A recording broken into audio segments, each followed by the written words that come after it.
18 का 20। मनुष्य का पेट उसकी मुंह की बातों की फल से भरता है, उसकी होठों की उपज से वह तृप्त होता है। ये बातें सुनो, मनुष्य का पेट उसकी मुंह की बातों से भरता है। समझ में आ रहा है? तो मुंह की बातें कितने इम्पोर्टेंट होना चाहिए। और मैंने आज सुबह पढ़ रही थी तो वहाँ पे लिखा है उसके होठों की उपज से वह तृप्त होता है। होठों की उपज माने होठ उपज भी कर सकता है, सुनो, तैयारी भी कर सकता है, उगा भी सकता है, बना भी सकता है। आमीन। इसकी होठों की उपज से ही उसका वो तृप्त होता है। हालेलुया। तो परमेश्वर ने बोला ना, प्रभु आप कुछ करो, आप कुछ करो, आप कुछ करो। जब बाइबल पढ़ोगे तो पता चलेगा। वो परमेश्वर बोले तू कुछ कर, मैंने तेरे लिए सारा लिख दिया, अब तू कुछ कर। आमीन। हालेलुया।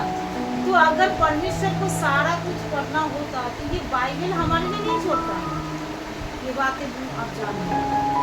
तो कुछ करे परमेश्वर ने बोला है प्रार्थना के द्वारा, वचन के द्वारा, बोलने के द्वारा, समर्पण के द्वारा, नम्रता के द्वारा, प्रेम के द्वारा तुम कर सकते हो। आमीन। तो यहाँ पे क्या लिखा है? मनुष्य का पेट उसकी मुंह की फलों से भरता है। तो मुंह के से क्या निकलता है? ऐसी बातें हमारे मुंह में निकलना चाहिए जिस बातों के द्वारा क्या लेके आए? फल लेके आए। जिस बातें फल लेके आए। और ये सारी इम्पोर्टेंट बातें ना याद में रखो। ये सारे वचन याद करते, ताकि जब भी कोई ऐसा बातें आए तो अच्छी बातें बोलना सीखो। क्योंकि बाइबल में ये लिखा है उसकी मुंह की बातों की फलों से बढ़ता है और उसकी होठों की उपज से तृप्त होता है। मतलब होठ जो है उपज भी कर सकता है। तो तुम्हारा होठ जब चलता है ना लड़ाई के लिए, झगड़ों के लिए, फालतू के लिए, तो उस चीज़ों को बंद करके अच्छी उपज के लिए, मतलब मेरे जीवन अच्छी क्वालिटी का हो, मेरे लाइफ अच्छी क्वालिटी का हो, अच्छी परमेश्वर का वचन झूठा ही कह सकते हैं ना। सारी सृष्टि परमेश्वर अपने वचन के मुंह की वचन से गढ़ी है। अपने हाथों से नहीं तैयार किया है, सिर्फ उन्होंने मनुष्य ही अपने हाथों से बनाया। इसके अलावा सारा मनुष्य को भी अपने मुंह से बना सकता था। मनुष्य को भी चाहे तो अपने मुंह से वो बना सकता था, लेकिन मनुष्य को बड़ी प्यार करता था परमेश्वर, इसीलिए उन्होंने क्या किया? अपने हाथों से बनाया। और सारा चीज उन्होंने क्या किया? अपने होठों से बनाया। तो हम होठों के द्वारा उपज कर सकते हैं। होठों के द्वारा जो बोलेंगे ना विश्वास के साथ, वो हो सकता है। यीशु मसीह ने किसी जगह पे हर लोगों को चंगाई दिया, उसने प्रार्थना नहीं की, उन्होंने उस होठ को इस्तेमाल किया, सही जगह पे सही बातों के लिए इस्तेमाल किया। आमीन। तो आज परमेश्वर से कहो, प्रभु मेरे होठ को आप सही जगह पे सही काम के लिए यूज करें। मेरे जीभ को आप सही जगह के लिए सही बातों के लिए यूज करें, यीशु के नाम से। आमीन। ये बोलो हालेलुया। तो देखो वैसे ही होगा, सही जगह के लिए यूज करोगे तो वैसे ही होगा। कौन सी जगह पे हमको कौन सी बातें बोलना है। जिस जगह पे अच्छे बोलने वहाँ पे बुरे बोलते हैं, जिस जगह पे मतलब मुंह को बंद रखना वहाँ पे चबर करते हैं। मतलब यहाँ पे बैलेंस नहीं बन रहा है। समझ में आ रहा है? इसीलिए बाइबल कहेगी वचन पढ़ो। क्या करो? वचन पढ़ो। यहाँ पे देखो नीति वचन 18 और 21 में लिखा है, जीव की वश में जीवन और मृत्यु दोनों होता है, और जो उसे काम में लाना जानते हैं उसी की फल को वो भोगेगा। तो हम किसके भुगत क्या नहीं करें? जो हम गलत बोल रहे हैं उसी की भुगत होगी। अच्छे बोलेंगे तो अच्छे होगा। आमीन। तो अच्छे बोलने के लिए हमको अच्छे क्या करना पड़ेगा? काम भी करना पड़ेगा ना। लेकिन अच्छे अच्छे काम हम कैसे करेंगे जब हम अच्छे अच्छे बोलेंगे? दोनों में बैलेंस है। तो अच्छे अच्छे बात बोलते रहेंगे, बोलते रहे, अच्छे अच्छे कहाँ से बोलेंगे? जब हम बाइबल पढ़ेंगे। आत्मा में भरे रहेंगे तो अंदर गंदगी भरा नहीं रहेगा। और जो उसे मतलब काम में लाना भी जानना चाहिए। इसको चीज को बस इसको तुमको हम 1 किलो आटा ला दे और उस आटे को करना क्या हमको मालूम नहीं, तो फिर क्या होएगा? उस आटा किसी काम का होगा? हाँ, उसी आटे से आपको क्या करना पड़ेगा? उस आटे से हमको आप रोटी भी बना सकते हो, उस आटे से आप हलवा भी बना सकते हो, उस आटे से आप पूरी भी बना सकते हो, उसी आटे से आप बहुत ज्यादा स्वादिष्ट और भोजन भी बना सकते हो। मतलब एक आटा कितने काम का, अगर क्योंकि उसको आपको काम में लाना जानना आता है। आमीन। बिल्कुल वचन भी वैसा ही है। अगर इसको आप काम में लाना जान जाओगे ना तो स्ट्रगल करना बंद हो जाएगा। मैं गारंटी के साथ बोल रही हूँ। आमीन। तो स्ट्रगल करना बंद हो जाएगा। हालेलुया। क्योंकि नीति वचन 10:11 में भी लिखा है, धर्मी का मुंह जीवन का स्रोता है। तो अगर हमारे जीवन मुंह अगर जीवन का स्रोता है, क्यों ना हम जीवन की बातें ही बोलने लग जाए। आमीन। हमेशा जीवन की बातें बोले, मृत्यु की बातें को बोलना बंद कर दे। जिस जगह पे जीवन है, हाँ ये अच्छा होगा, इस चीजों को बुराई तुम्हारे जीवन में दिखाई जरूर दे रहा, नहीं ये बुरा नहीं है, ये मेरा नहीं है, ये मेरे साथ अच्छा होने वाला है। अब कल कब बोल पाओगे? जब आपके दिलो दिमाग में क्या होगा? परमेश्वर की वचन से आप भरे रहोगे। क्योंकि नीति वचन 12:18 में क्या लिखा हुआ है? बुद्धिमान का जीव चंगाई उपजाता है। बुद्धिमान का जीव क्या आता है? चंगाई को लेके आता है बुद्धिमान का जीव।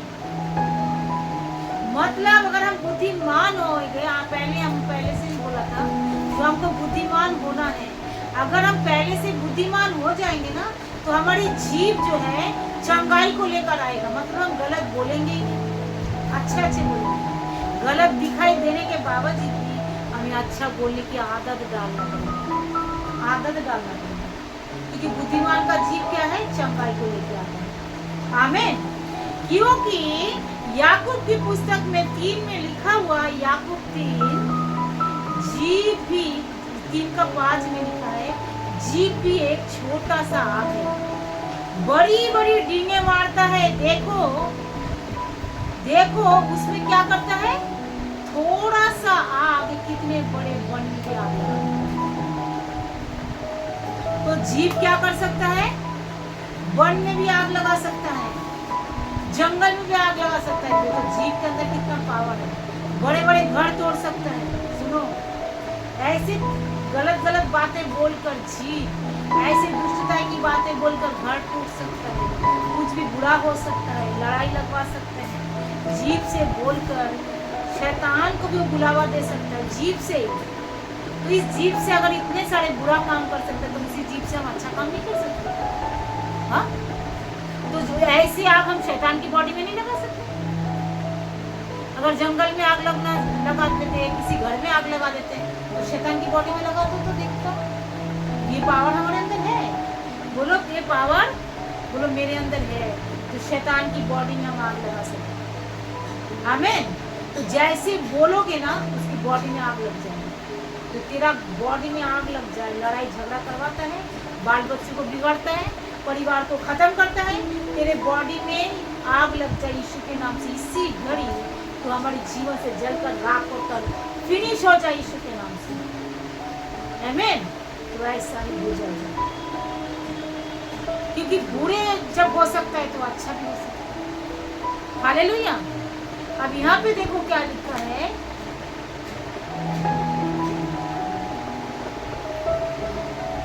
भजन में लिखा हुआ है, देखो 141:3 में लिखा है, जीव के लिए हमको क्या करना चाहिए? प्रार्थना। हे यहोवा मेरे मुंह पर पर्दा लगा बैठा दे, होठों की द्वार को क्या कर रक्षा कर, मतलब ताकि गलत बातें ना बोले। मेरे जीभ में क्या लगा दे, पर्दा बैठा दे, पहरा डाल, सर के दूतों को बैठा दे, और क्या कर, मेरे होठों की द्वार की रक्षा कर, मेरी गलत बातें ना बोले। ये हम प्रार्थना के द्वारा हम क्या कर सकते हैं, इसको हम कंट्रोल कर सकते हैं। आमीन। परमेश्वर से प्रार्थना करके इस चीज़ों को कंट्रोल कर सकते हैं, क्योंकि बाइबल में लिखा है मत्ती 12:34 से 37 तक, क्योंकि जो मन में भरा होता है वही मुंह पे आता है। मनुष्य हर निकम्मे बातों को लेखा देगा, हर निकम्मा बातें का लेखा देगा। तो लेखा तो दे ही रहे, गलत बोल बोल कर लेखा नहीं दे रहे, गलत बोल बोल कर लेखा तो उसको देना ही पड़ रहा है। इससे हम उसको अच्छा अच्छा बोले, उसे गलत बातें बोल, क्योंकि जो मन में भरा होता है, तो मन में क्या भरा हुआ है। अगर किसी के लिए रात दिन बुरा सोचते रहोगे, बुरा सोचते, तो वही तो मन में भरा रहेगा। आज घर जाएंगे तो आप तो आज तो देखेंगे उसका कैसे उसको इतना फायर करते हैं ना, देखते हैं, तो वही मन में भरा है। अगर आप जाओगे घर में तो देखेंगे मेरा घर बहुत अच्छे से है, बड़े शांति से है, बड़ी चैन से है, तो जाकर वही पाओगे। आमीन। तो मन के अंदर अगर अच्छी बातें भरना है तो सबसे पहले क्या करना पड़ेगा, इस बाइबल को पढ़ना पड़ेगा। मन के अंदर अगर अच्छी बातें भरना चाहते हो तो सबसे पहले बाइबल पढ़ो, अपने ऑटोमेटिकली ट्रांसफर होता चला जाएगा। एक बातें बुरा आएगा तो तुरंत देखने का अच्छी बातें भी आपके अंदर आ जाएगा, उस बुराई को झटक से अपने मनों के अंदर से वो दूर करेगा। मेरे साथ तो होता है, एक बुरा चीज बात आ जाती है, तुरंत एक अच्छा वचन भी नहीं कराते मेरा पवित्र आत्मा, और तुरंत जैसे अच्छी बातें आता है तो वो एक पटक से गायब हो जाएगा। आमीन। तो इसीलिए मन के अंदर परमेश्वर के वचन से भरे रहो, ताकि वो वचन ही जैसे जैसे हम सबकी जरूरत पड़ेगा उस वचन निकलता चला जाएगा। क्यों अच्छा वचन हमको बोलना है। देखो भजन 45 का 2 में लिखा है, ये मनुष्य के संतान संतानों में परम सुंदर है। मतलब तू मनुष्य के संतानों में क्या है, परम सुंदर है। तेरे होठों में अनुग्रह भरा हुआ है, इसलिए परमेश्वर ने भी तुझे सदा के लिए आशीषित दे दिया है। कैसा बोला, तेरे होठों में क्या है, अनुग्रह भरा हुआ है। मतलब अगर हम किसी को आशीष देते, सुनो अच्छे से, मुझे सबसे ज्यादा ये वाला वचन मुझे फेवरेट लगा। तो सच में अगर हमें अनुग्रह, परमेश्वर के मुंह अनुग्रह से भरा हुआ होता है, वो बुराई के बदले में कभी हमें श्राप नहीं देता, वो मौके का इंतजार करता है, नहीं तो कब के कब हम मिट गए होंगे। जो कब मेरे बच्चा मेरे बच्ची मन फिराएगा और कब मैं उसको आशीष दे सकती। तो इसलिए हम लोगों को भी ऐसे अनुग्रह से भरा हुआ क्या होना चाहिए, होठ अनुग्रह से भरा हुआ होना चाहिए कि नहीं चाहिए, अनुग्रह से भरा हुआ होना चाहिए, ताकि ये व्यक्ति जरूर मन फिराएगा। नहीं, मेरा विश्वास है एक दिन वो जरूर बदल जाएगा, मेरा विश्वास है एक दिन वो प्रभु की सेवा जरूर करेगा, मेरा विश्वास है ये बदल जाएगा, मेरा विश्वास है नहीं ऐसे गलत काम नहीं करेगा। मतलब उसकी मुंह क्या है, अनुग्रह से भरा हुआ है। और परमेश्वर कहते हैं ऐसे मुंह को मैं आशीष दूंगा। जो हम पर्दा ले लेते हैं ना तुरंत, मेरे साथ ऐसा हो जाएगा, देखना ऐसा हो जाएगा, तो परमेश्वर इसे खुश नहीं है। जब हम अनुग्रह से भरा हुआ होता है ना, नहीं परमेश्वर आप जान, मेरा विश्वास है आप इस मनुष्य को जरूर बदलोगे, मेरा विश्वास है आप इस इंसान की लाइफ को चेंज करोगे, मेरा विश्वास है जो आप जरूर वो एक दिन अच्छा काम जरूर करेगा। तब क्या होगा,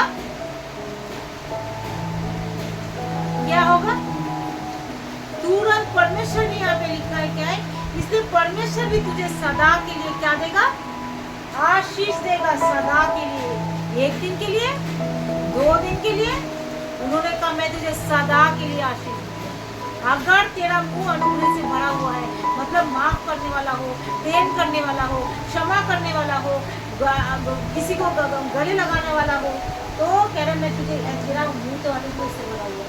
हम तो तुरंत पलटा ले लेते ना, कोई हमारे साथ तू तो अच्छा नहीं है, तू तो ऐसा है, नहीं, अनुग्रह से भरा हुआ अगर मुंह आपका रहेगा, बाइबल कहते तू मनुष्य में परम सुंदर है। सुन लिया? आज के वचन याद रखो। अगर परमेश्वर की दृष्टि में सुंदर बनना चाहते हो तो जीव में अनुग्रह भरा हुआ रखो। जीव में, मनों में क्या रखो? अनुग्रह भरा हुआ रखो। ताकि मेरा विश्वास है, मेरा ये परिवार एक दिन बदलेगा, मेरा बहन एक दिन ठीक हो जाएगा, मेरा पति एक दिन अच्छा हो जाएगा, या मेरा पड़ोसी एक दिन जरूर बदल जाएगा। क्योंकि मेरा जैसे मैंने उस दिन बोला, मैं बोला प्रभु इतने मैं प्रार्थना करती हूँ, तेरा एक दिन तेरा प्रार्थना जरूर सुना जाएगा, ये एक दिन ऐसे होगा, तेरा प्रार्थना सुना जाएगा। फिर मेरे अंदर इतना विश्वास आया, मैंने बोला हाँ ये तो देखो कितना अच्छा मेरा प्रार्थना सुना गया। आमीन। मतलब प्रार्थना सुना जाता है। आप ये मत करो जो मैं छाई के अंदर को डाल रहा हूँ, घी डाल रहा है, ऐसा नहीं। राख के अंदर बोलते ना तुम घी डालोगे तो कुछ फायदा नहीं होगा, तो हम राख के अंदर घी नहीं डालते। प्रार्थना का जीवन इतना अच्छा होता है, रिजल्ट 100% देख पाओगे रिजल्ट। इसलिए प्रार्थना को बोरिंग मत समझो, प्रार्थना को समर्पण वाला जीवन समझो, ताकि जो समर्पण वाला जीवन प्रार्थना में जिएगा वो 100% ब्लेसिंग रहेगा। आमीन। क्योंकि ये हमारे लिए एक बड़ा आगे की समान होना चाहिए। जो आप प्रार्थना में जाएंगे ये चुटकी में सॉल्व होगा, ये समस्या तो 2 सेकंड नहीं लगेगा, अभी जाएंगे प्रार्थना करेंगे सॉल्व होगा। ऐसे हमारे अंदर एक उत्साह होना चाहिए। आमीन। ऐसे एक आग होना चाहिए। प्रार्थना के आजकल लोग क्या पता है, बोरिंग लगा है, अरे जाएंगे फिर बैठना पड़ेगा, फिर मोबाइल को साइड में रखना पड़ेगा, फिर ऐसा करना पड़ेगा। ऐसा मत सोचो, प्रार्थना को एक आग के समान सोचो जो अभी भस्म हो जाएगा, ये शैतान चुटकी में भस्म हो जाएगा। अभी प्रार्थना करेंगे फिर कैसे होगा। ये शैतान की काम इसके जीवन में, चाहे वो पड़ोसी हो चाहे कुछ भी हो, बोले उसके जीवन में शैतान का काम रहेगा नहीं। चाहे परिवार की कोई सदस्य खराब दिखाई दे रहा है, बोले इसके जीवन में शैतान के काम रहेगा ही। बोलते रहो। एक तो आप जीवन की बातें बोल रहे हो, दूसरा क्या आप अनुग्रह की बातें बोल रहे हो। और जो इस 2 चीज को करेगा परमेश्वर क्या कर रहे हैं, मैं उसके लिए उसको सदा के लिए आशीर्वाद दूं। क्योंकि तू मनुष्य में क्या है, तू परम सुंदर है। आमीन। तो अगर परमेश्वर के सामने अगर हम परम सुंदर बनना चाहते हैं तो हमको अनुग्रह से भरा हुआ, जीवन से भरा हुआ, धर्मी के समान अच्छा जीव, धर्मी के समान अच्छा बोलना, धर्मी के समान दूसरों को ब्लेस करना, या अच्छी बातें, जीवन की बातें बोलना सीखना पड़ेगा। आमीन। और उसके लिए क्या करना पड़ेगा, प्रार्थना करना पड़ेगा। हे मेरे यहोवा, मेरे जीभ में पहरा बैठा, मेरे मुंह के अंदर क्या कर, रक्षा कर, मेरे मुंह का कोई गलत बातें मेरे मुख से कभी ना निकले। आमीन। ताकि जो तेरे लिए है, तेरे ब्लेसिंग के लिए है, वही बातें मेरे मुंह से निकले। रोज इस वचन को बोलते रहो, देखो नेगेटिव बोलना बंद हो जाएगा। आमीन। रोज इस वचन को बोलते रहो, नेगेटिव बातें बोलना ही बंद हो जाएगा। और रोज बाइबल पढ़ोगे तो पॉजिटिव बातें अपने अंदर बढ़ता जाएगा। जो मनुष्य के मन के अंदर जो है वो मुंह से भी निकलता चला जाएगा। हालेलुया। तो मन के अंदर की जो भी है अच्छे बातें, प्रभु के वचन, प्रतिज्ञा के वचन भरो तो बोल। जैसे मैंने ये गाना कैसे गाया, क्योंकि मेरे अंदर उस पवित्र वचन भरा हुआ रह रहा था, तो एक के बाद एक वचन निकल रहा था, तो मैं उसको उगल नहीं पा रहा था। उसमें एक सुंदर एक सुर और ताल पवित्र आत्मा ने दिया, एक अच्छा सा परमेश्वर की आराधना बन गया। आमीन। हालेलुया। तो इस तरीके से अगर हम करेंगे तो हमारे साथ ऐसा नहीं होगा। हालेलुया। हमारी जीभ को कंट्रोल करने के लिए, अच्छे काम में लगाने के लिए शैतान की बॉडी में आग लगाओ, लेकिन किसी इंसान की बॉडी में मत लगाओ। आमीन। तो हमारी जीभ को कंट्रोल करने के लिए परमेश्वर से प्रार्थना करो तो यहोवा मेरा जीभ को क्या कर, ठहरा बैठा, मेरे होठों की क्या कर, रक्षा कर। आमीन। ताकि दोनों चीजों की परमेश्वर रक्षा जरूर करे। इस वचन के जरिए परमेश्वर हम सबको आशीष दे, जो बाद में भी सुनेंगे परमेश्वर ये वचन के द्वारा वो बहुत ही ज्यादा ब्लेसिंग होगा और सबका जीवन बदल जाए, ताकि शैतान की बॉडी में आग लग जाए यीशु के नाम से। किसी मनुष्य के जीवन खराब नहीं पाएगा परमेश्वर, क्योंकि सारे मनुष्य आपकी सृष्टि है और सबको आप जरूर बचाएंगे यीशु के नाम से। आमीन।